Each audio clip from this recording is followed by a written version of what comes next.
For more than 7 decades, India's constitution has provided a framework for liberal democracy to flourish in one of the world's most plural societies.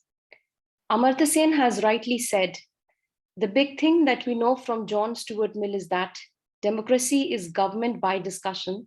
And if you make discussion fearful, you're not going to get a democracy, no matter how you count the votes. Today, one of the world's leading economies with a pulsating democratic structure, India's journey over the last 7.5 decades has been quite a significant event in the world history. The key to this has been the twin ideas of democracy and development embedded in the idea of nation itself during the struggle for freedom. Good afternoon, everybody. Respected Dr. Ajit Kumar Jha, editor, CNN News India, News 18, Professor Gyantosh Kumar Jha, Principal ARSD College, Dr. Vinita Tuli, Convener Internal Quality Assurance Cell, Mr. Dipankar, Nodal Officer, Azadi Ka Amrit Mahotsav Program Committee, Dr. Avnish Pratap Singh, Convener NSS, faculty, students, and other participants. I, Apra Sinha, on behalf of Atmaram Sanatan Dharma College, University of Delhi, welcome you all on this webinar on Flourishing of Democracy in India despite Staggering Challenges, organized under the aegis of Internal Quality Assurance Cell in collaboration with NSS, Azadi Ka Amrit Mahotsav, as a part of its 2-day Republic Day celebration. Special welcome to eminent speaker of the day, Dr. Ajit Kumar Jha, editor, CNN News 18. We are honored to have you among us today, sir. Thank you so much for giving us your valuable time today. Under the guidance and support of the principal of our college, we are able to organize such webinars. Now I invite Professor Gyantosh Kumar Jha to welcome our speaker and to say a few words. Thank you, Apra. Namaskar. Respected Sri Ajit Kumar Jha ji, today's speaker, colleagues and students.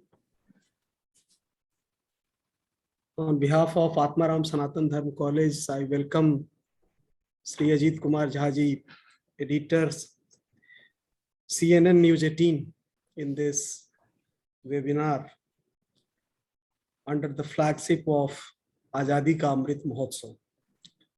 Our college is celebrating Azadi Ka Amrit Mahotsav, and we are organizing so many programs and webinars, conferences in this series. Today, and we are celebrating Republic Day celebration today and tomorrow.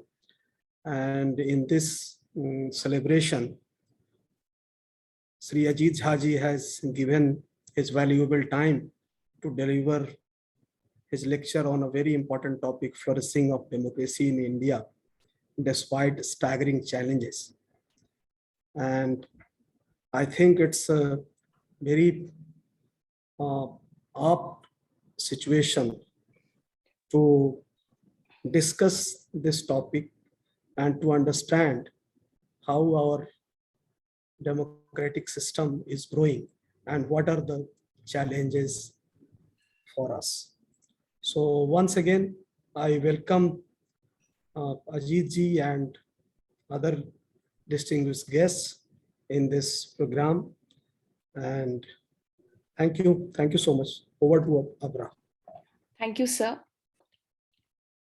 It is my honor and immense pleasure to introduce our speaker, Dr. Ajit Kumar Jha, who is currently editor, CNN News 18, and was former editor, India Today and Outlook. Dr. Ajit Jha is an MLit from Oxford University, PhD from University of California, Los Angeles, and MA in Political Science from JNU. He specializes in elections, politics, political economy, and macroeconomics. In the past, he has been the founding editor of Qatar and Oman Tribune in Doha and Muscat, and resident editor of the Times of India, Indian Express, and the Hindustan Times. I would now like to invite him to deliver the talk. Over to you, sir. Thank you, Apra. Sort of very generous introduction. Let me first begin by thanking Professor Gyantosh Kumar Jha, the principal of Atmaram Sanatan Dharm College, and the various faculty members, especially two of my friends. One of them I just see in one of the windows, Dr. Vishwamohan Jha, historian, and the other is in political science, Indra Mohan Ji. So I actually grew up along with the two of them. We studied in Patna, then we came to JNU together, and we've kept in touch since. We are, in typical JNU language, we are bosom pals, and I'm really inspired by them. And let me point out that it's a privilege and a pleasure to talk in front of such an esteemed audience, the various faculty members, and in fact, I would say it's indeed an honor, because I'm just a journalist, not an academic like most of you. And the subject is quite daunting, to be honest, and especially given the fact that tomorrow is India's Republic Day, 72 years. So it's a very sort of, it's a very vast subject. So what I decided that I didn't want to talk for too long. So I thought I'll just concentrate on a few things. One, what I consider that it's a miracle that we have a democracy in India. The fact that democracy has survived and flourished in the last, more than 7 decades, that indeed itself is a miracle. And I want to begin with that. And then as I go along, I wanted to talk about, again, given that we have a long history and 130 crore population, we have gigantic problems, but I thought I'll concentrate on a kind of a few, which I think are the basic fault lines from which our democracy might suffer, cracks and dents and serious challenges in the future. So let me begin with a couple of figures. My friend Vishwamohan always tells me, what I like about your writing is you talk with figures. Let me just start with 2 figures, which most of you are aware of. In 1942, during what they call the Great Bengal Famine, an estimated 2 to 3 million out of a population of 6.3 million died of starvation, malaria, and other diseases aggravated by malnutrition, population displacement, and lack of health care. We are talking about 3 million estimated population died out of Bengal famine. Second figure, the partition of India.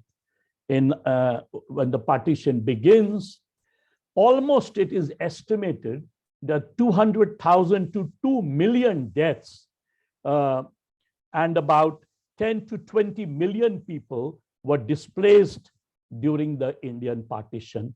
Now, just imagine if you were present in the 1940s. Think of what India was facing. One, the figure that I quoted of Bengal famine, it tells us how poor we were. Lots of Indian economists have written a great deal about it. But we were extremely poor at that time. I mean, I can reel out several figures, but I won't do that because most of you are aware of the situation. And secondly, the partition, which, as I said, brought about, the country was torn asunder and on religious lines, basically. And what it led to, most of us are aware because it keeps on echoing all the time whenever we have any event, elections, other things, riots, it keeps echoing back all the time. So therefore, I thought of starting with these two figures. And what I wanted to point out, that when India actually got independence, compare it to the independence of other countries, compare it to democracies everywhere else. Unlike the West, where industrialization preceded democracy, in India, we were born poor, illiterate, I would say less than semi-industrial, a largely agrarian society, and yet we were born democratic. So in 1947, that was the biggest paradox. India, not only 1947, I would argue even today, India is a rare example in the world of not satisfying any of the preconditions that a lot of political analysts laid out as being fundamental to the success and to the growth of democracy. So let me point out a couple of them. I mean, most of you know quite a few analysts, but let me talk about one particular one. When we were students in the 1990s, for example, 1980s, there was a well-known political sociologist, Seymour Martin Lipset. He was a professor at Stanford at that time. In fact, he began as a socialist. He was a Russian Jew. He began as a socialist and kind of later on in life became a neoconservative. So he was very influential in sort of this links between what sustains a democracy, and he sort of laid out a typology of several conditions for democracy. But the three most important that he talked about, one was industrialization, second, education, and third was wealth. His argument was that unless and until you reach a certain level of industrialization, unless and until you achieve sort of, let's say, universal literacy, and not only literacy, but a certain level of education, and unless and until there is prosperity in the country, it is very difficult to sustain a democracy, even if you begin with a democracy. So that was the conventional wisdom of that time. If you look at some of the Indian documents, for example, let me quote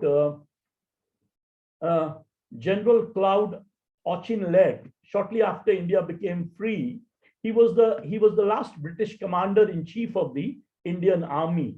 And there is a quote I have of his, which is quite interesting. He pointed out, the Sikhs may try to set up a separate regime. I think they probably will, and that will only start decentralization and breakup of the idea that India is a country, whereas it is a subcontinent as varied as Europe. The Punjab is as different from a Madrasi as a Scot is from an Italian. The British tried to consolidate it, but achieved nothing permanent. No one can make a nation out of a continent of many nations. Now, such predictions were ubiquitous in early independent India, and it continued for a long, long time. In fact, people like Selig Harrison and others who used to study India during the 1960s wrote this famous book called India, A Dangerous Decade. They also never thought that India could hold together. In fact, when I used to be a student myself at the University of California, a very well-known historian, Stanley Wolpert, many of you probably have read him because he wrote great biographies of Indian and Pakistani sort of freedom fighters. So I remember when the Babri Masjid fell down, we were in the classroom, and he came and he told me to meet him outside the classroom, and he was telling me, "Are you planning to go back to India?" And I said, "Yes, sir. Why not?" And he told me, do you think India will survive? I mean, this is Stanley Wolford, who, one of the great sort of historians who studied India seriously. So that's why I argue that the very fact that we are a nation, we have lasted for more than 7 decades. We are holding together. We haven't broken apart, unlike, let's say, Soviet Union did, or unlike several countries of Eastern Europe, Yugoslavia, a country which I visited both as a student when I was in England before it broke apart and in recent years. I mean, it's a country torn asunder. And one could go on even around us. I mean, Pakistan broke into two. Sri Lanka was almost splitting into two at one time, but we have held together. Despite all our regional differences, despite our very, linguistic differences, despite our enormous diversity and various challenges, the very fact that we have held together as a nation, that itself I consider a miracle. It shows it's many younger people, for example, my son and others, they take it for granted. But if you think of the entire sort of 200 years of colonialism, I mean, an excellent work by Professor Prabhat Patnaik, which has recently come out, which points out that in the entire period, India was robbed of, and correct me if the figures are wrong, something like 45 trillion American dollars were actually taken away from India abroad. In fact, they claim that it is high time that Britain considers paying us back as a compensation. So think of a country where, the entire sort of if the 1942 I gave as an example, but 42 is not the only example of famine. In fact, if you study 19th century, 20th century history, there were several famines at that time during the colonial Raj.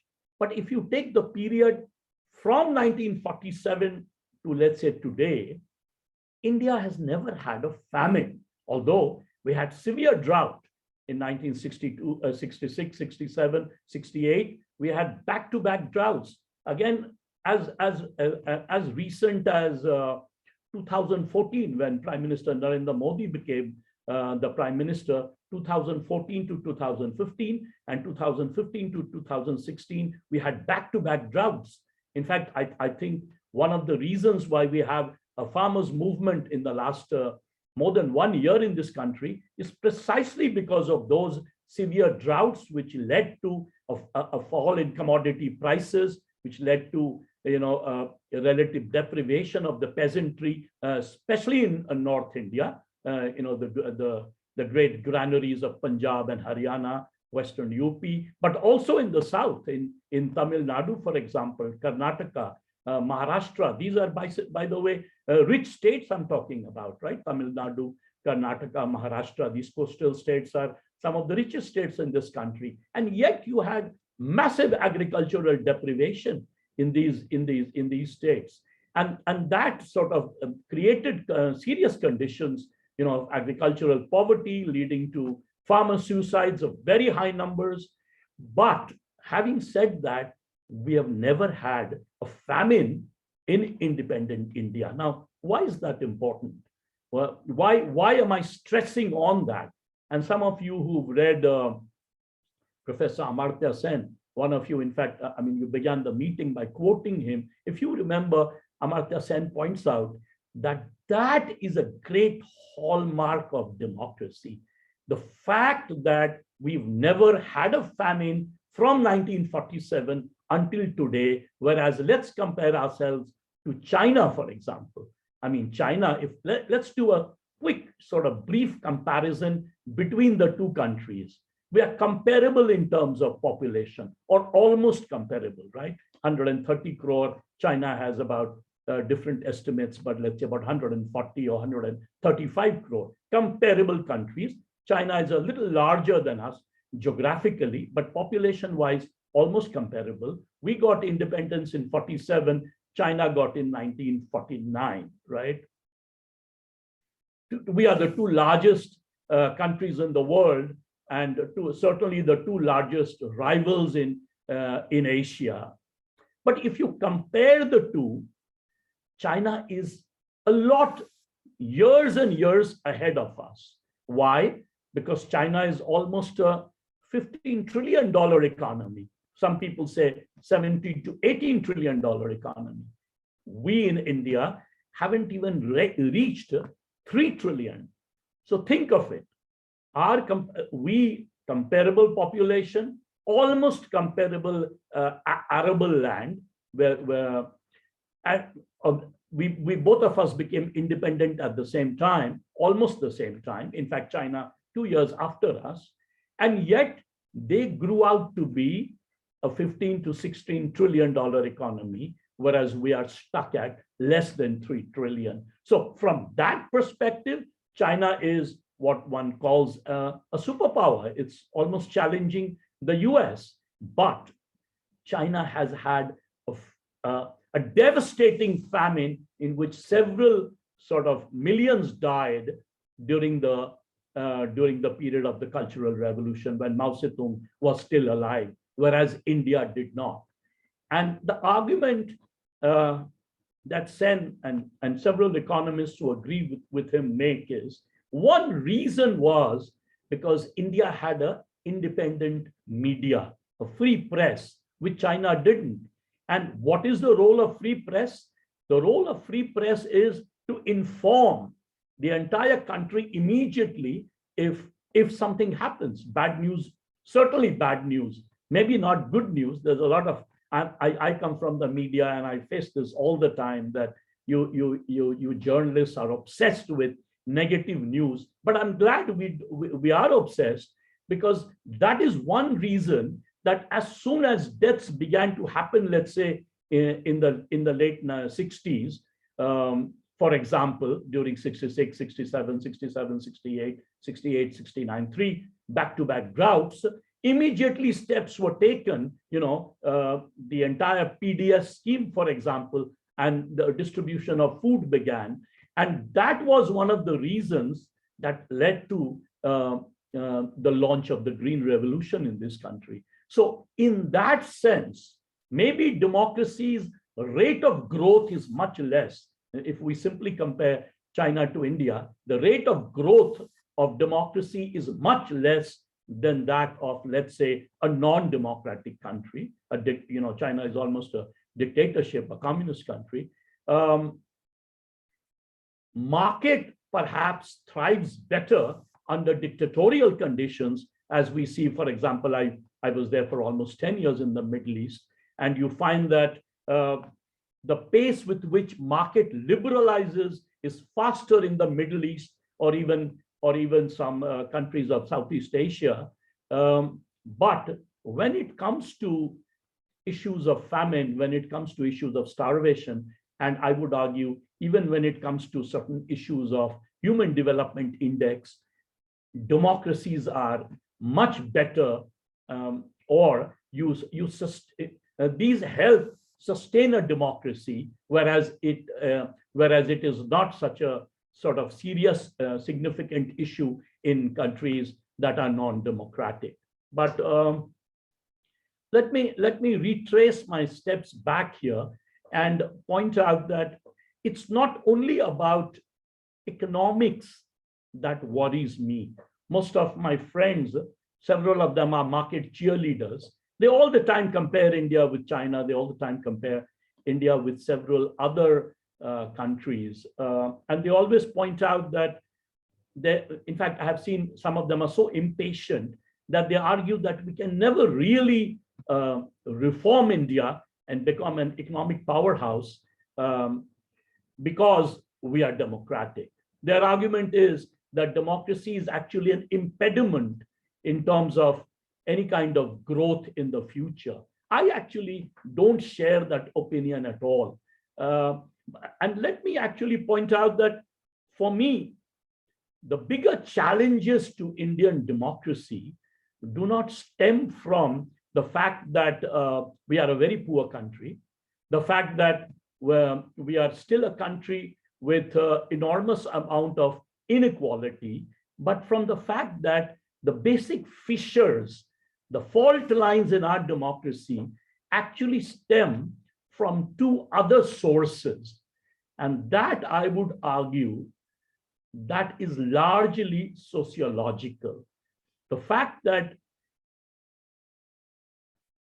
as the partition showed us, religious divisions, I would argue, and I'm sure historians know that religious divisions, even in the past, but certainly religious divisions, and number two, caste inequalities, I think are the biggest source, the biggest challenges that we in India faced during the time when we had partition.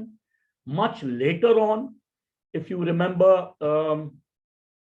when mandalization was brought about under Vishwanath Pratap Singh, if some of you probably very young, still in school, but we were in colleges or we had just stepped out and started our career.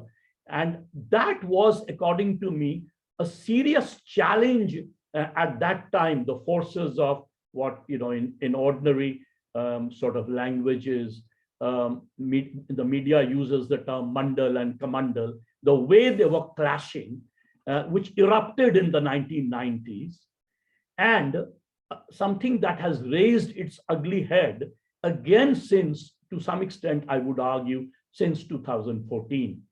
That, I think, is the biggest challenge to the idea of India that we built during the freedom movement, that our leaders built during the early part of the nation building stage, and I think in the future. And therefore, the little time that I have, other than talking about the challenges, let me talk a little bit about some of our nationalist leaders. Let me sort of very briefly, because again, as I said, I've already done 20 minutes of the talk. Let me talk about 4 of them, little bit. I actually wrote a little bit about them, which I think is very important.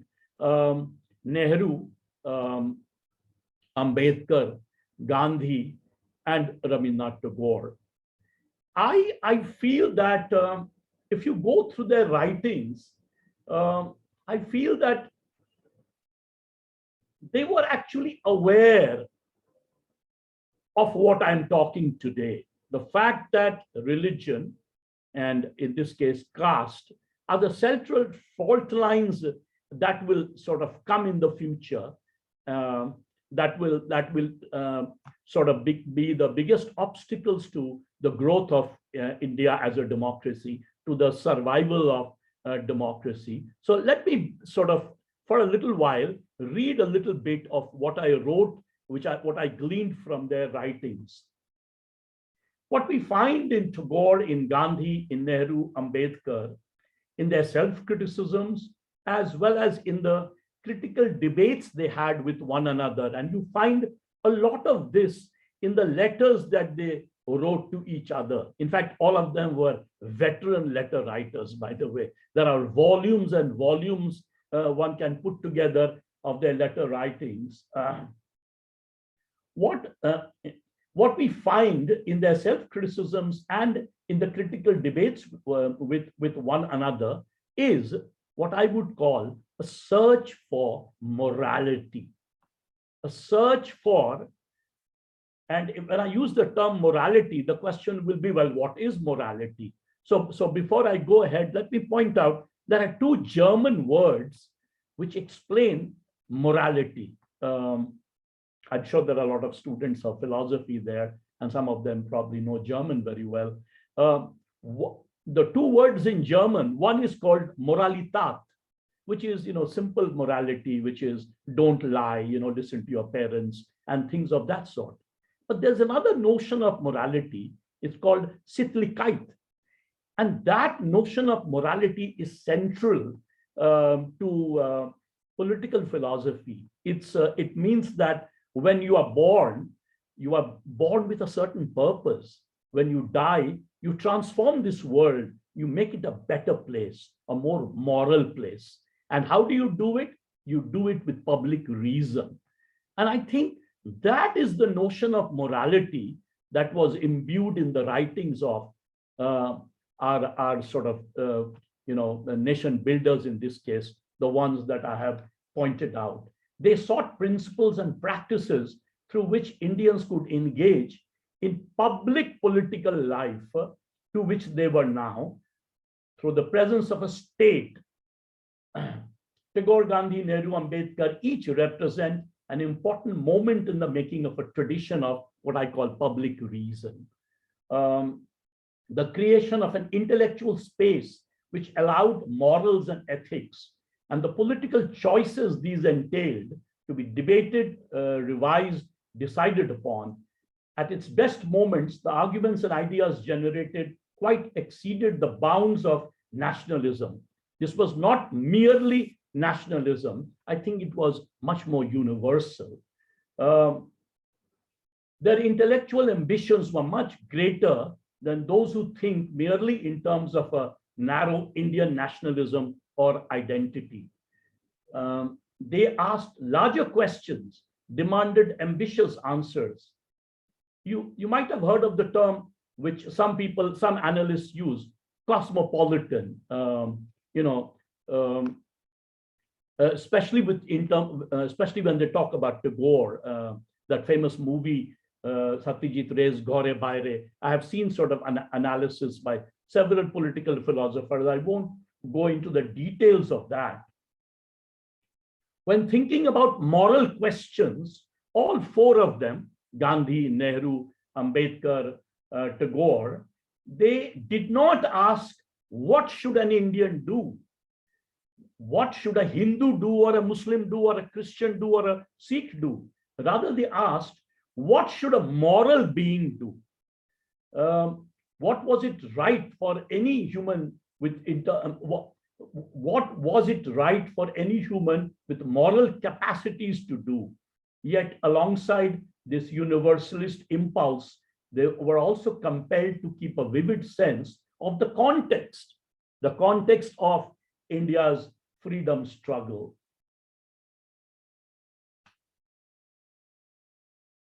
Interestingly, if one looks at contemporary political and ethical thinking, that their thinking characteristically struggled to combine universalist ambitions as opposed to nationalist ambitions. It was much more. It was a nationalist project, of course, but the language in which it was couched was universal. Let me give you an example. Nehru, let's start with Nehru. Religion, Nehru wrote to Gandhi in 1933, is not familiar ground to me. And as I have grown older, I have definitely drifted away from it. And I'm quoting Nehru again. When religion is being held up as a unique source of faith, we need to remind ourselves that there are other firm foundations. Remember the key word, firm foundations upon which we can build moral and ethical projects in both public and private life. Now, before I go ahead, let me point out, and most of you are aware, all four were very different in their orientation, right? Nehru, a typical Fabian socialist who studied at Eton and Cambridge. Gandhi, when we think of Gandhi, the naked fakir, although we forget that he studied law in England, practiced as a lawyer in South Africa for 20 years, and perhaps many of Gandhian principles stemmed out of the fact that he was such a brilliant lawyer. He knew the legal weaknesses of the British colonial system, and therefore he was able to beat the British in terms of, let's say, the civil rights, or in terms of the civil disobedience or non-violence, each of which actually stemmed out from finding contradictions within British law. So here is a brilliant lawyer trained in the best of English law, but if you look at Gandhi, he's the best symbol of the Indian peasant, in many ways very different from Nehru. Gandhi was religious. Gandhi believed in Hinduism. He believed in Ramarajya. His notions, most of you are aware. He's obviously talking of the Sufis and, Kabir and others, not the typical sort of muscular Hinduism that we hear today, but he was very, very different from Nehru. Think of Tagore. I mean, his notion of morality was more poetic, more creative, right? Very cosmopolitan person. In fact, he disagreed with Gandhi. There is a very interesting letter that Tagore wrote when Gandhi talked, and when the Bihar earthquake took place, and Gandhi sort of explained that to some extent in terms of moralistic terms, religious terms, as an onslaught by God because of the sins of English colonialism. Actually, Tagore sort of, in a way, responded harshly towards Gandhi, saying, what is he talking about? Think of Ambedkar and Nehru, the differences during the Constituent Assembly, the differences later, right? But again, a brilliant lawyer who studied law all over the world, especially in US, in Columbia, in various schools, and came back, and later on in life became a Buddhist. So think of these four persons, and we can also include a great other galaxy of leaders, Jayaprakash Narayan, for example, who in 1930s, 1940s was a great Marxist, comes back and later sort of gets influenced by Bhudan and changes and becomes a Gandhian. Similarly, we can think of even Subhash Chandra Bose. Everyone is talking about him now. Again, in the 1930s, in the earlier during the sort of his youth, a strong left-wing Marxist, and later changes in many ways. So we are talking about four. I deliberately chose these four for the sake of discussion, each of them couched in very different traditions coming from different regions of India. Yet they share what I am arguing, this notion of public morality, a morality not defined by religion, an alternative notion of morality, yet ethical. In fact, in contrast, we find today a lot of obsession with religion. In fact, there is an argument that the majority religion was not given enough space in the earlier discourses. That's the argument today. But we find religion being used to fight elections. That was not what Nehru and Gandhi and, for example, Tagore and Ambedkar did. They were not using religion to fight elections, to get more votes, using it in terms of what I would call instrumental reason, purely for the sake of votes, purely for the sake of seats, and purely for political manipulation. Gandhi, as I said, believed in religion, but they were using this notion of public morality that I argue, the notion of public reason, to construct a vision of India realizing the kind of challenges that we face or that we will be facing. And remember, the challenges that India faced at that time. I mean, Gandhi was brutally murdered. Nehru himself, there was, failures during his own lifetime in 1962. Right before his death, India lost against China. I mean, think of this man who stood as one of the biggest giants of 19th and 20th century history. Think of him, what he believed in, and failure right before his life. And yet, I mean, today I don't have enough time to talk about this, but if you go through his writings, you will find several of these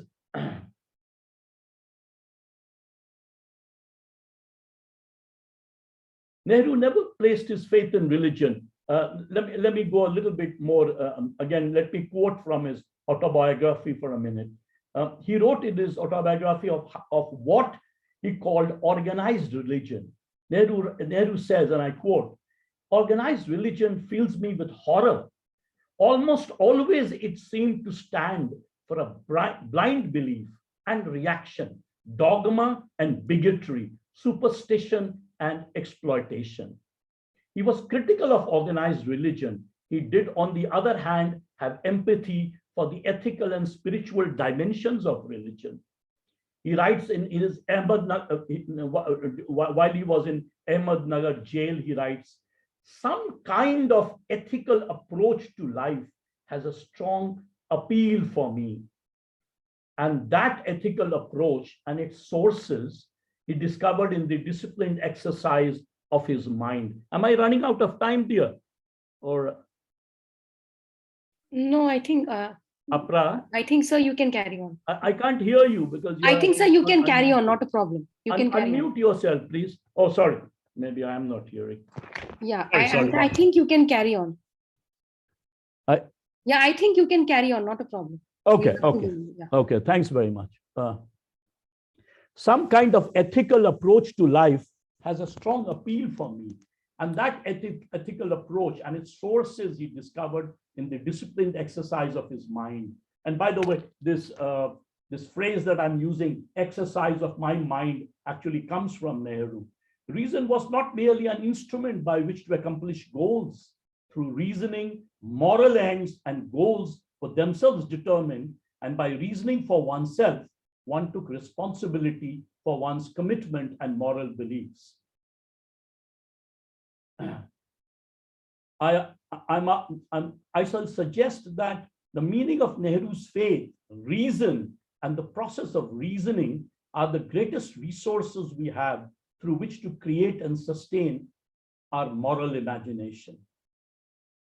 Nehru's overriding importance for us at this juncture, one day before our sort of Republic Day, 72 years, is in this great democratic experiment rests not in his obvious historical significance in India's national story, rather it lies in his intellectual and political understanding of his struggles, not always successful, to try to base public life on a reasoned morality. It has become fashionable of late to portray this as a ill effect of enlightenment. But let me sort of skip this because otherwise. In recent years, Gandhi, Patel, Bose, Tagore, all have benefited from more nuanced interpretation of their life and work. Several biographies have come out. Nehru, on the other hand, has been treated to caricature, simplifications, especially from the political right. He has been passed off as a mouthpiece for a one-dimensional view of science and of a vacuous universalism. But actually, Nehru recognized the instrumental power of reason in its two most materially powerful forms. Many of us have used the phrase scientific temper, scientific reason, the project of trying to bend the natural world to the human purposes, and social reason, which we use in sociology and political science and other social sciences, the project of trying to use human institution above all the state. And when I say the state, I mean, the government, to remake society.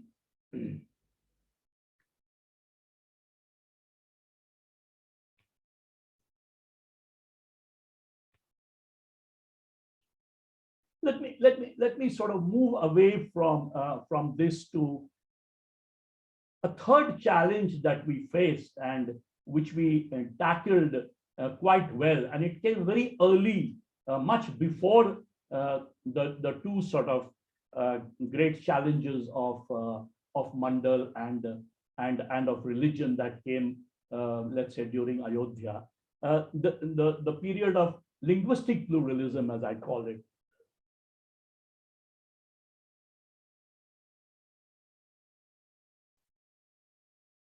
India's record in sustaining linguistic pluralism is quite, actually, I find amazing. Americans are paranoid about people who do not speak English. The moment someone speaks even Spanish, the Latinos and Chicanos, I used to notice, the first sign of crime would take place and they would be arrested simply because they couldn't speak English. Yet in India, linguistic diversity is built into our let's say democracy. I don't know if any of you have ever noticed, if you pick up the Indian rupee, here is there are 17 scripts in which we write rupee at the back of the whatever. So what I would argue is the way we handled it by the creation of states. There were several movements in the 1950s and 1960s for a younger generation. But the way we handled that, the way we gave importance, some of them led to certain threats. Kashmir has, for example, been a great threat in the past. So has Punjab. Similarly, in the Northeast, Nagaland, the state where I spent a long time, that was a great threat. And in fact, it was a point at which there was a sort of almost a autonomy movement going on. And several states of the Northeast. But the way we handled it, compare it to some of the other countries around us, whether it was Sri Lanka, where, as I said, linguistic divisions almost, and to some extent religious divisions, was turning it asunder. Pakistan got divided on the issue of Punjabi versus Bengali, although both belong to the same religion. We saw similar situation in China, for example, Tibetans versus the Han Chinese, and several countries all around the world. Yet, despite these challenges, we have stuck together. And it's not only these various national languages. You go to each state in India. A state I come from, Bihar, for example, no one actually speaks Bihari, right? People either speak Maithili or Bhojpuri, Maghi or Angika, and yet something holds them together. Well, a notion of subnationalism, if you were to argue, but it is a sense of being an Indian, a sense of being a Bihari within that state. Now, the same thing, in fact, let me be a little personal in this lecture of mine. I never thought I was an Indian until I stepped abroad. When I came to Delhi to study, or when I went to Bengal, I actually was born and brought up in Bengal. So when I first came to Bihar, people always said that I sound like a Bengali. When I came to Delhi, people argued that when I speak Hindi, I speak like a Bihari. It was for the first time when I went abroad that I realized I'm an Indian, because for all English or Americans or Europeans, I was an Indian. But this notion of Indianness, what constitutes an Indian, seeped through us through the memories of these 70 years after 1947. Some would argue that no, it was much older. Some would argue that India might have become a nation in 1947, but it was certainly a notion for a few thousand years, right? An excellent work by Diane Eck, for example, argues that the pilgrims' memory when they visit the Char Dhams define India. Others argue that the Hindu religion, the Sanatan Dharma, the notion of that sort of defines what south of the Himalayas defines what we call the Great India. All that might be true, but as a nation, as a political entity, with a democracy, with a constitution, with a parliament, with free press, with an independent judiciary, we only achieved that in 1947, and we built upon that.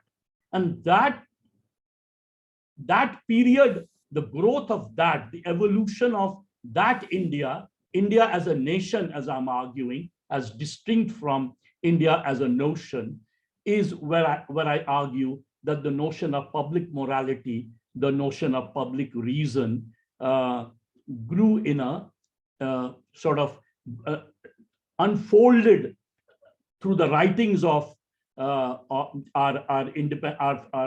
forefathers, and to the birth of certain institutions. Take, for example, in economics, the starting of the Planning Commission. Think of, for us, when most of you probably are only aware of, the younger people are aware when Planning Commission was demolished and Niti Aayog came place. Most of you must have thought that, you know, this is an institution of sort of planning. But if you study how the Planning Commission was formed, what were the great planners who were brought in there? You know, at one time, and again, I find this ironical, in the 1950s and 1960s, the most brilliant economists in India were all agricultural economists, or economists who studied agriculture. Although many of them were trained abroad, they were brought by Nehru one by one from abroad. In fact, many of them sort of laid out the very basis of the Planning Commission. And Nehru himself used to take sort of part in it. In fact, if you read some of the early admirers of the Planning Commission, both outside and in India, you'll find what a chamber it was, where the Prime Minister sat with these various experts from abroad and India and laid out the very basis of Indian economy. So that, I would argue, where public reason is being used to work out, you know, the paradigms of Indian economics. Similarly, if you look at the various other institutions that were built, both public and private, because I'm a journalist, let me point out the growth, for example, of the Indian media. Most of our newspapers, at least, if you look at, they were born, the mainstream newspapers that we have were born during the freedom struggle. And many of them, Hindustan Times, for example, was associated with Mahatma Gandhi. Gandhi used to live in the house of KK Birla, of the Birla family. And he was instrumental in many ways in which the various editors of that time in Hindustan Times, the way they ran the paper, it was that ethos which came into the Indian media. Indian media was largely nationalist in its orientation. And interestingly, dissent was supposed to be, the dissent towards democracy was supposed to be the very ethics of Indian media at that time. Even later, for example, 1990s or 1980s, late 80s, when I entered journalism, some of the best editors of that time, and some of them are still alive, Arun Shourie, for example, although I differ with him politically, but he would always argue that the job of a journalist is to dissent. The job of a journalist is to point out what's wrong, not what's right. If you contrast that with the media today, when I mean the number of publications, the print media itself is the highest in the world. The circulation of papers is the highest in the world.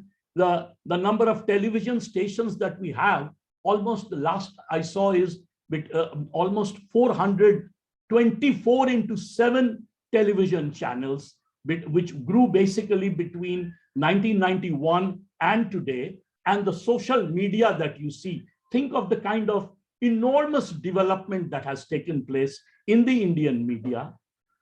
And yet, the fact that the ethics of earlier journalism, which came out of this nationalist notion of what I call public reason, the fact that the definition of a journalist is to give the bad news, not the good news. Good news comes from public relations, not from journalism. the definition of a journalism is to oppose the government, to oppose those in power regardless of ideology. So if it was a Congress party, then you contested against it. I mean, if you ever get a chance to look at the Shah Commission report during your researches, you will see that the various newspapers in India were given grades, A plus A, B plus B, just like students are given by their teachers. And interestingly, those which opposed the emergency were given low grades. I mean, Indian Express, for example, got a very bad grade, whereas, and it would be terrible for me to mention all the papers, but some of the top English papers that I worked with, ended up getting very good grades because they were, to some extent, let's say, kowtowing to the regime under the emergency. And if you go through the Shah Commission report, it's quite a sort of interesting, sort of mind-blowing picture that how various smaller newspapers, Assam Tribune, for example, how it fought the emergency by not bringing out the editorial page. That was the kind of notion of dissidence, which again, I argue, stems out of public reason, stems out of the great nationalist struggle that took place in India, which was defined by, as I said, not only nationalism, but this universal morality, as I argued, the morality of public reason, that imbued journalism. That's what led to the growth of investigative journalism. Similarly, in the judiciary, the public interest litigation, for example, PIL, it started with the small little story. For investigative journalism was born out of PIL, as I said. It started with the small little story in Bhagalpur, where prisoners were blinded.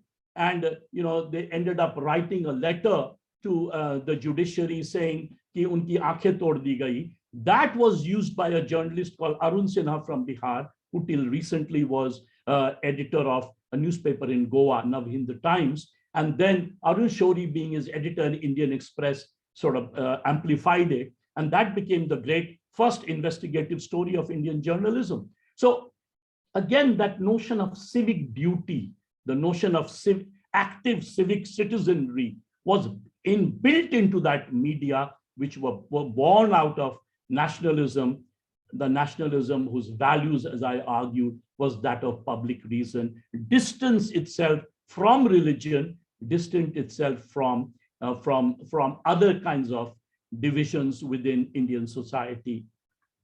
Ironically, today when we have, as I pointed out, 400 or more than 400 television stations, 24/7, we have literally millions of voices in the social media, yet you find that the mainstream media is not what it used to be. It's become a caricature of what it used to be. Now, part of the explanation, my friends in the media would argue, is given the fact that the market has collapsed largely because of economic crisis, right from, I would argue, 2018, 2019 onwards, because the Indian economy started sinking around that time. And given the fact that we live in a pandemic, that the very advertising base of the Indian media is dead because there's no market revenue.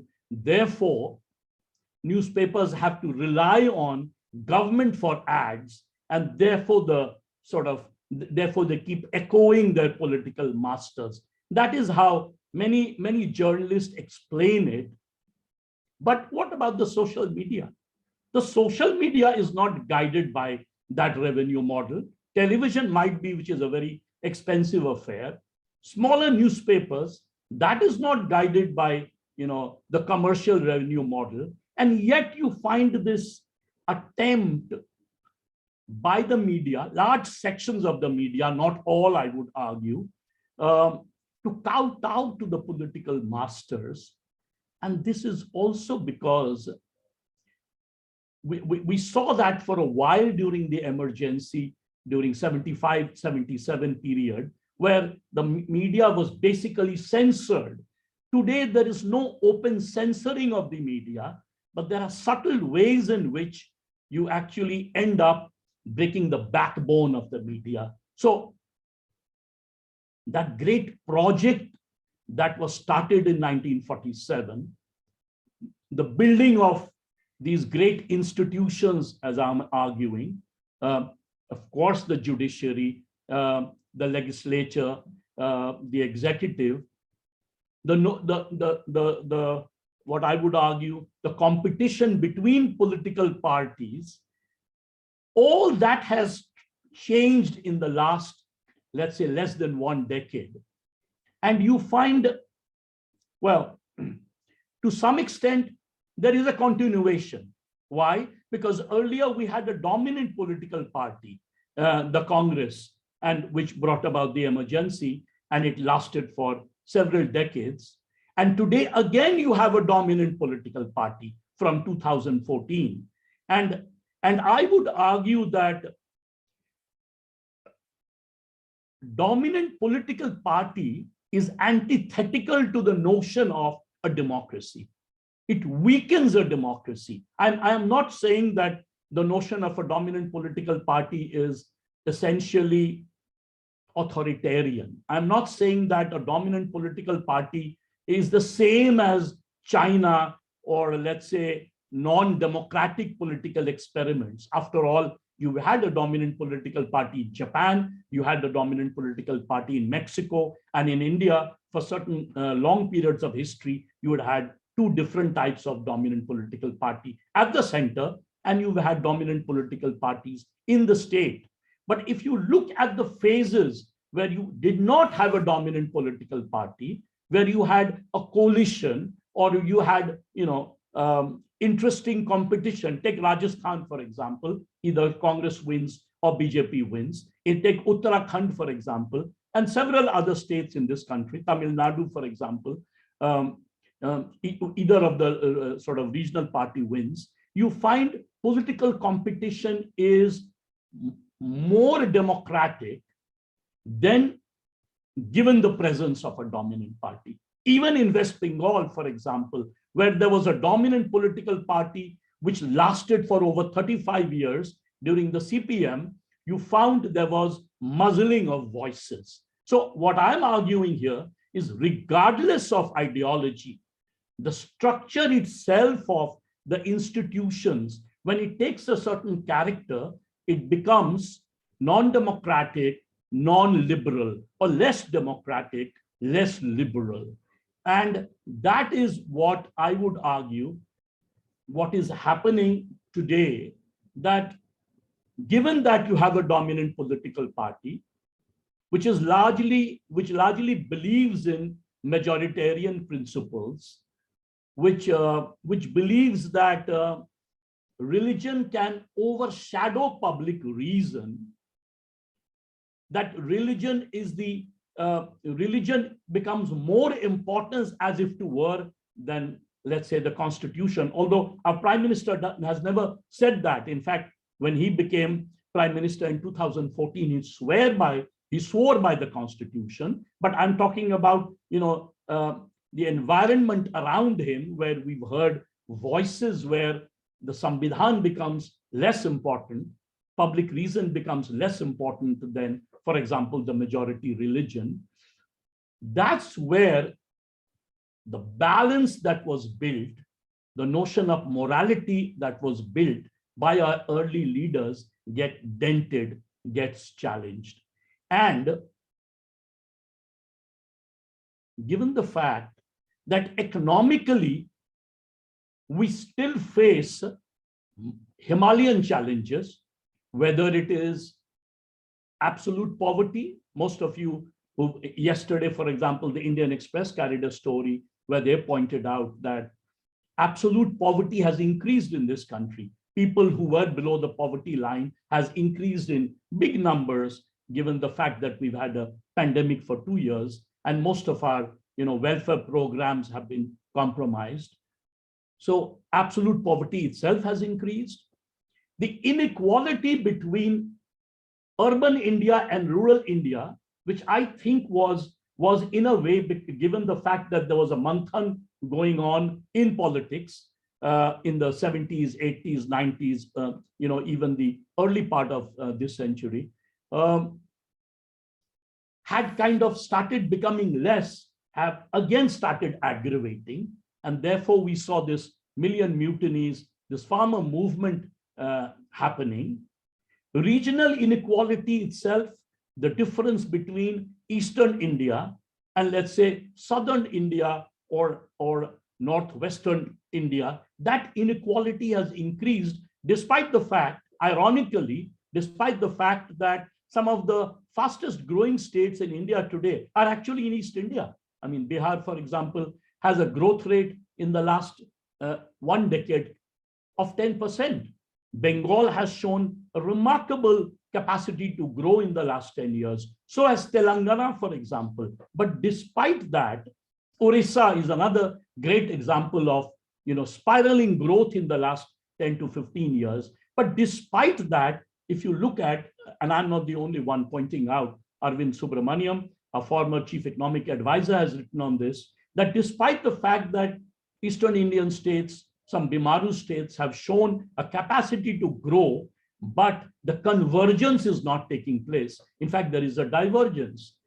Southern India is leaping ahead, whereas the Bimaru states and Eastern India is sort of relatively less, their growth is less sharp. So regional inequality, inequality between classes, again, something most of you who are hooked to the media, to the social media are aware that the number of trillionaires in India keep growing. Even during COVID times, the number of trillionaires in India keep growing like in Russia, but the number of poor people, their percentages keep growing.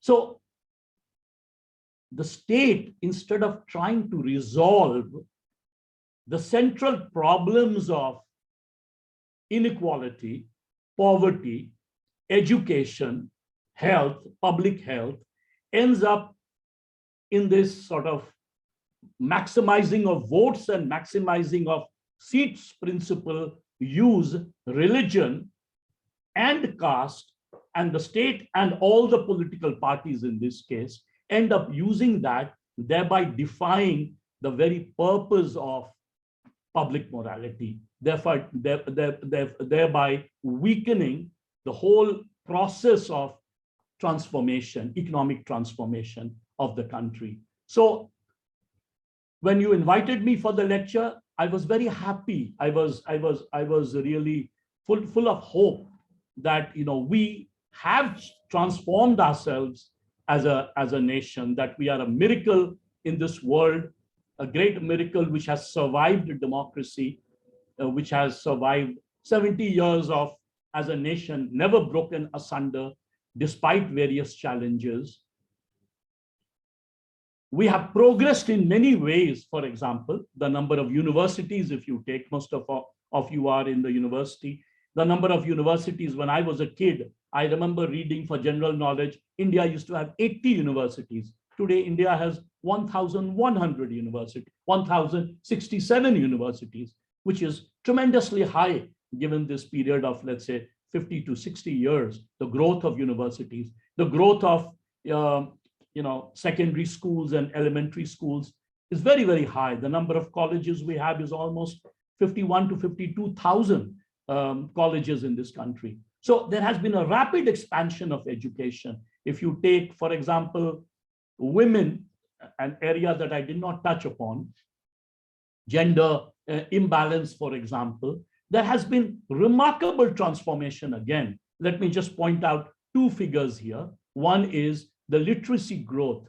The literacy growth in let's take the poorest state, Bihar, for example. The growth of literacy, women's literacy, is 19% in the last 10 years, which is higher than the national average of 17%. Women's literacy is growing at a much higher rate than men's literacy. Similarly, representation and turnout, if you look at electoral turnout in 1957,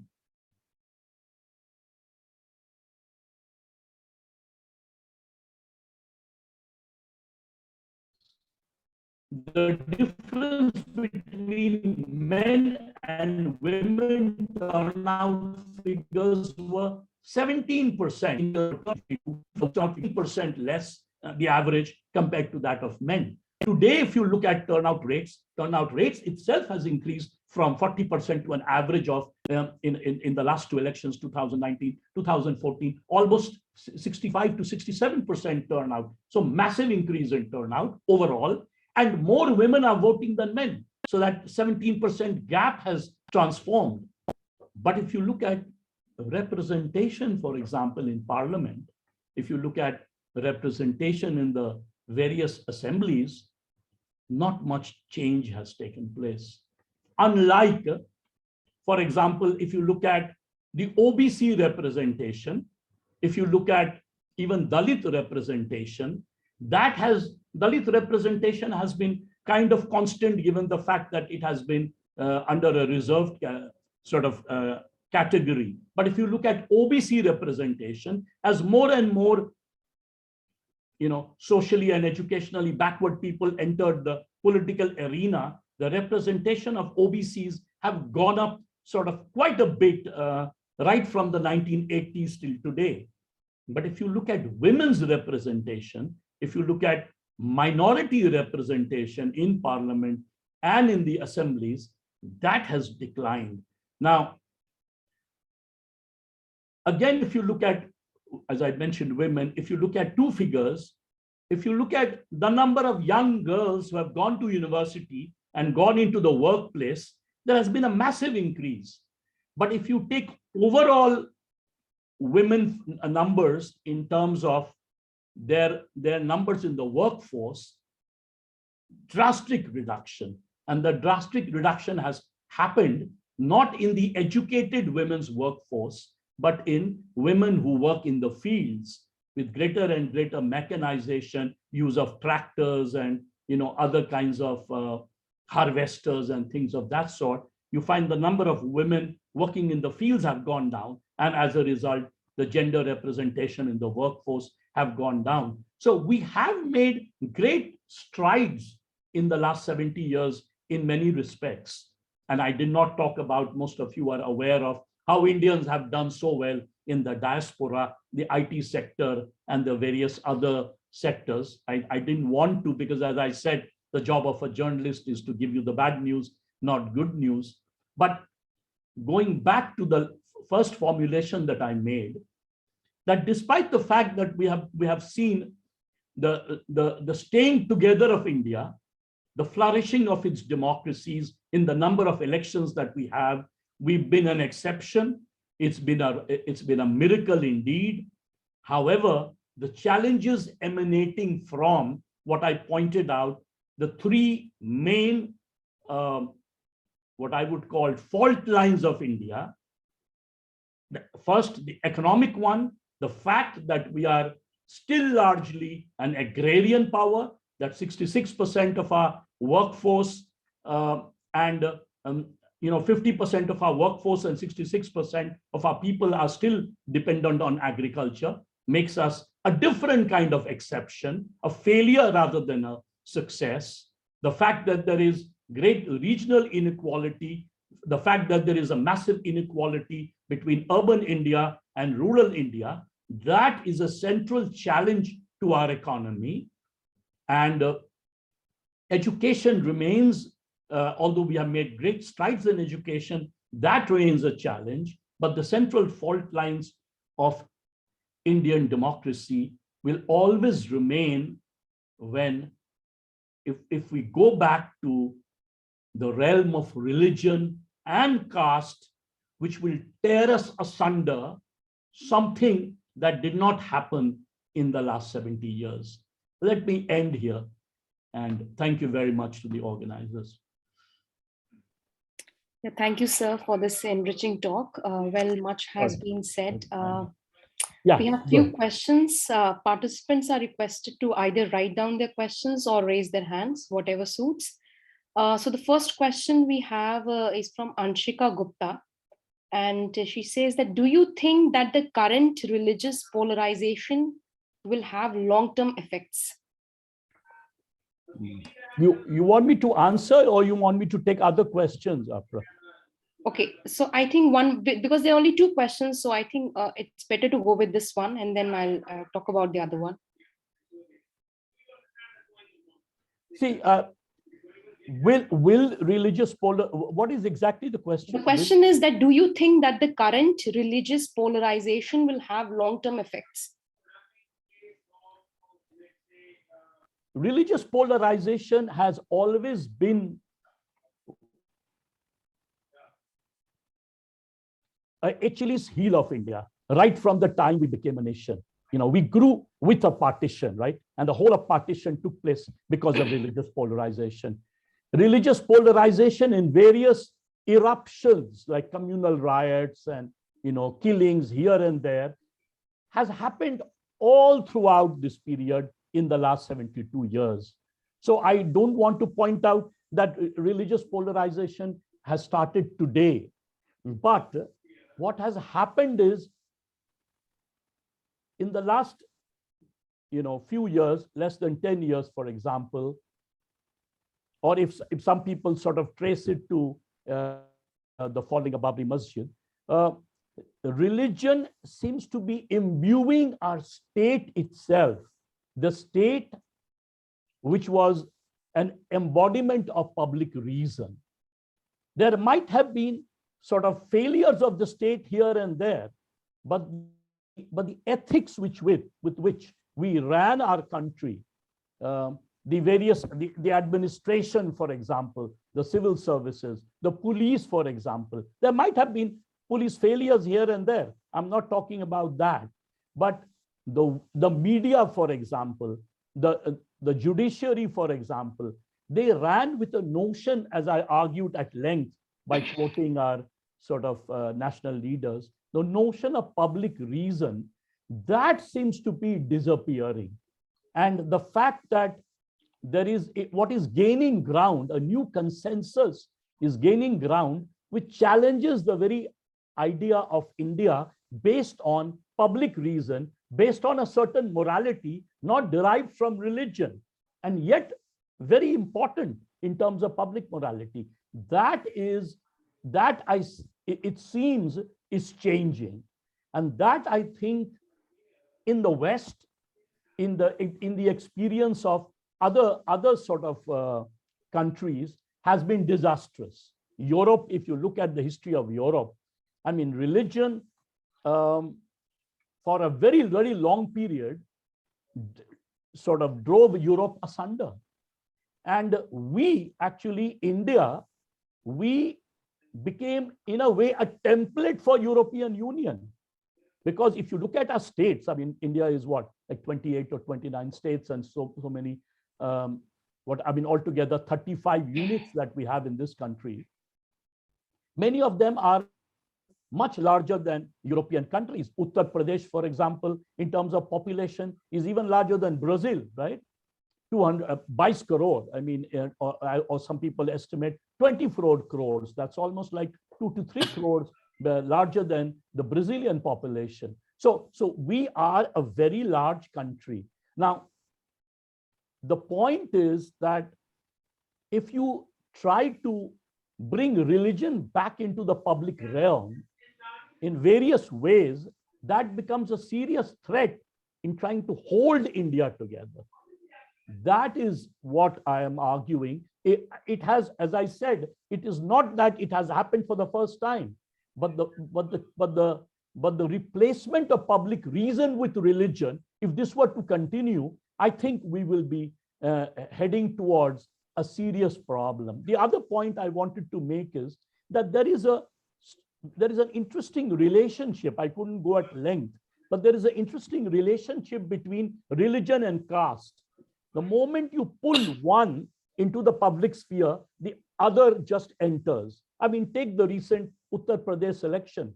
The moment UP elections have approached and you find, one political party trying to sort of focus more on Ayodhya, Varanasi, etc., you see a new mandal forces happening, right? You see how certain OBC MLAs and ministers have left the BJP and run away to Samajwadi Party. Now, this is almost an echo of the 1990s. For some of you who have been researching the 1990s, the VP Singh, when he brought about sort of reservation through the Mandal, that is the time when the entire Ayodhya movement began. So one defeats the other.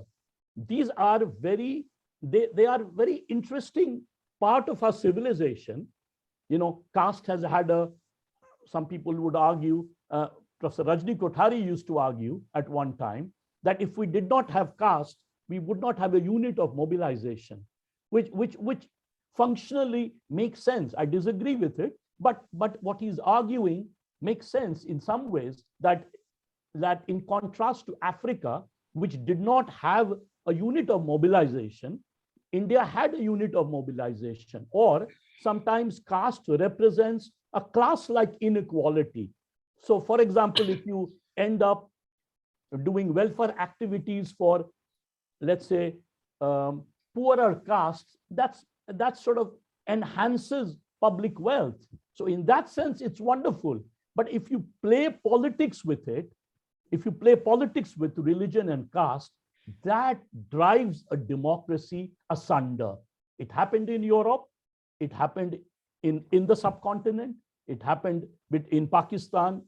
I mean, Pakistan today is a failed sort of country, not only a failed democracy. It happened even in other parts of the world, Latin America, several parts of the world. I can keep giving you examples. It even happened in the US, where you saw the recent unfolding of the use of moral majority groups to prop up Trump's majority when he was in a crisis. And you saw what happened during the last 1 year, last 2 years in the US before Biden came to power. So these are very dangerous forces. If you were to replace public reason with them, then that certainly is a threat for the present and for the future for democracy. Okay, thank you, sir, for this. The next question we have is from Ajit Kumar. And before asking the question, he has to say something that, sir, I really like the way you connected your arguments with historical facts. You spoke about the different leadership during the Indian national movement, highlighting their contribution despite ideological differences. The question is, what do you feel as to present generation of leadership belonging to different parties or ideologies who stepped out to destroy and bulldoze all the institutions? How can that great leadership qualities of yesteryears can be groomed in the present younger generation of leadership? That's a very, very, very smart question. I would say it's a formidable question, very difficult to answer. But let me try to point out, I don't know if the person is a student of political science, but if you have studied Jean-Jacques Rousseau, he wrote the book called Social Contract, very, very well known.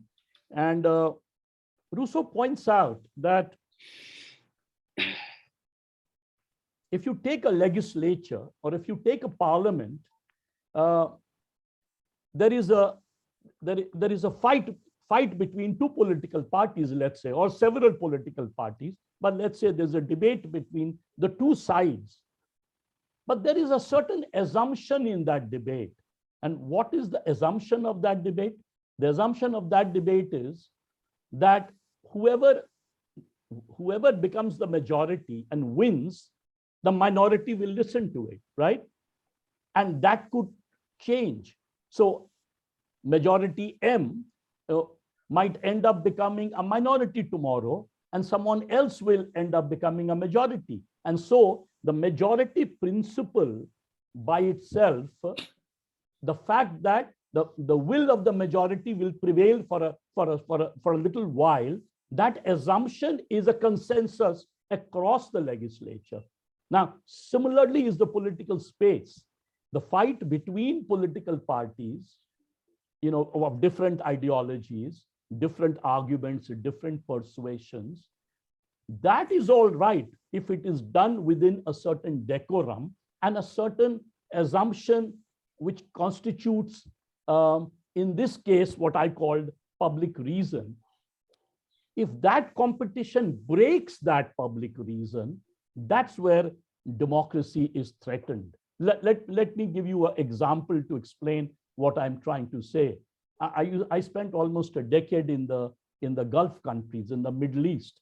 And what tends to happen, why is there, some people asked me when I came back, why is there Islamic terrorism that emanates from the Gulf countries? Saudi Arabia, for example, in 9/11, most of the people as part of the 9/11 attacks were from Saudi Arabia. And my answer to them is very simple. I say the reason why terrorism emanates from certain countries in the Middle East, especially Saudi Arabia, is not because of Islam, but because of monarchy. Why because of monarchy? Because if there is a monarch, if there is a dictator, the moment you challenge the dictator, he either kills you or he puts you behind bar. So what he does is he ends public reason. He ends a debate. He ends a legal or a legitimate debate. Anyone who challenges him, even if it is from within the family, is either killed or put behind bars. Now, what would dissidents do? Dissidents would run away and hide in, let's say, religious institution. So in the case of Middle East, they end up, rushing back to where? To some place which gives them safety. And that are the public, those are the religious institutions in the Middle East, and therefore the growth of terrorism. So the dissenters look like terrorists. The dissenters are actually those who hate the king, those who hate the monarch. But because the monarch is propped up by what they consider as, American forces for whatever reason, in order to preserve oil or commercial American interests, the dissenters turn anti-American. So my point is, if you bring about democracy, you end up finishing terrorism.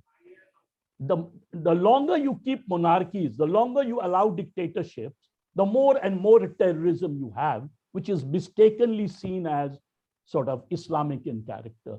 So that is the fear, that once, like the Middle East, or like Pakistan, or like China, you bring about a certain dictatorial tendencies within the government and resort to religion, in this case, a different religion, you will end up in a position exactly like the Middle East or Pakistan. So therefore, the significance of public reason, therefore, the significance of what I argued that the original framers of not only the Indian nation and the Indian constitution, but the whole Indian ethos, they were aware of that. And therefore, despite the fact that all of them were different in their ideological beliefs, they believed in this notion of public reason, the public discourse, the public morality, and therefore what I call the flourishing of democracy. So that is very important for us to be alert towards in the future. You cannot replace principles of, I don't like to use this secular versus non-secular, because that has become a sort of, a hackneyed term, and then people will ask, what kind of secularism, right? So therefore, I want to use the term public reason, public morality, when I use the German term Sittlichkeit. That which makes you a better human being universally, not only as an Indian. Until that ethics is sort of imbued in all political leaders in the future and of present, Indian democracy is threatened from within and from without. Okay, thank you for answering this. We have one last question that is by Arjun Singh. And that is, do you think that media nowadays is working for the propagandas, or it's working ideally till now? Or is it working ideally till now? Yeah. You see, first of all, there is nothing, Arjunji, there is nothing called the media, right? I kind of mentioned a little bit during my lecture, but let me expand.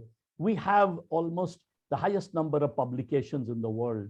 And none of us, neither you, Arjunji, nor me, Ajit Jha, neither of us read all the newspapers every day. Neither do we watch all the 400, 24/7 public channels. By the way, there are existing 400 24/7 TV channels, and there are 400 waiting for getting licenses. So India would probably end up in a few years having the highest number of television channels in the world, 24/7, probably 1,000 soon.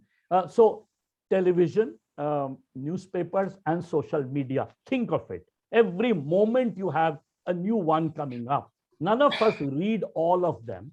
So when we say media, we are obviously referring to a few that we watch, the few that we read. And therefore, I like to use the word mainstream media. I still think that there are a lot of very interesting media in India, which in America, they use the term gutter press for them. Earlier, smaller publications, some of you might be aware of, mainstream, right? Or there used to be Frontier, or some of you might have even read Economic and Political Weekly. I mean, these are not media or propaganda. I mean, they are serious media. They are breaking stories. None of their journalists get more than a few thousand. They are not earning lakhs and crores as some of the so-called mainstream media guys do. So when we are referring to propaganda in the media, we are obviously referring to these few which dominate the public space, which dominate the public debate. And partly we are responsible for it. If you do not listen to, I won't name the channel, but a channel which, let's say, destroyed the reputation of JNU based on pure false reporting, if you just don't listen to it, if you take your remote and switch off and listen to these other news channels or to social media channels, which does a commendable job, then these will fold up. So partly we are also responsible. We like this propaganda sort of war going on between the dominant political parties, run by these various media organizations, which are mainstream, which get a lot of revenue, which you pay huge amount of money to these people who don't know any journalism. All they know is how to shout and how to, to some extent, end up attacking the guests that they bring in the channel. If you like to listen to those drama, then we end up making that media important. But yes, having said that, I would accept the challenge of the question that, and I argued in my lecture that the media, if you look at in the 70s, in the 80s, in the 90s, that which fought the Indian emergency, that which fought the excesses committed by various governments, of the Congress and other political parties that ruled in those days, the media that fought them with much lower salaries, much lower protection, much less amplification. There was no social media those days. That media, when for example, I was editor of Times of India in Patna, we fought during the fodder scam, despite the fact that many of our journalists were threatened. Similarly, so many scams one can talk about that we broke. Several of the journalists were put behind jails. That spirit of the media has got dented. As I pointed out, a lot of journalists point out that it is unsustainable for the big media to flourish in India if they do not get government ads. And once you take government ads, you end up kowtowing to the government. So that is a serious problem with the current media. So in that sense, yes, your question is very true. But having said that, let me point out, every day I discover a new social media, right? I mean, the other day, just last week, some young people send me a singer from, I think, Kanpur, originally Bihari, Neha Singh Thakur. Look at her Bhojpuri poetry. I mean, that challenges the establishment much more than any media, English or Hindi or any other media that I listen to. Now, these Neha Singh Thakurs are also part of the so-called social media, which is not PR, which takes on the might of the government, whether state government or central government. So that is also the growth of a new media, which is very positive. Thank you, sir, for patiently answering all these questions. Now I would request Dr. Avnish Pratap to convener NSS to give the vote of thanks. Thank you, ma'am. Honorable Principal Sir, Professor Jantosh Kumar Jha, respected guest speaker, Mr. Amit Kumar Jha, editor CNN News 18, and all the attendees. It's my privilege to propose a vote of thanks on this occasion. My heart fills with lots of gratitude and respect for our esteemed guest speaker, Ajit Kumar Jha sir, for not only sparing his valuable time for us to grace this occasion, but also for enlightening us with his commendable words on the topic, flourishing of democracy in India, despite staggering challenges. Sir, we thank you from the core of our heart for clearing our concept and enhancing our understanding on the democracy. Sir, you cover all the pillars of the democracy. Sir, your effort make this event unforgettable for all. Really, we are highly obliged. I would also like to thank our principal, sir, to motivate us to organize such webinars for enhancing knowledge of our students as well as our faculty members. I am thankful to IPSC convener Dr. Vinita Tuli, Mr. Deepankar, Nodal Officer of Azadi Ka Amrit Mahotsav, Dr. Sandeep Kumar, NCC Officer, Dr. Ravindra Kant for the technical support, and Dr. Apra Sinha for anchoring the program.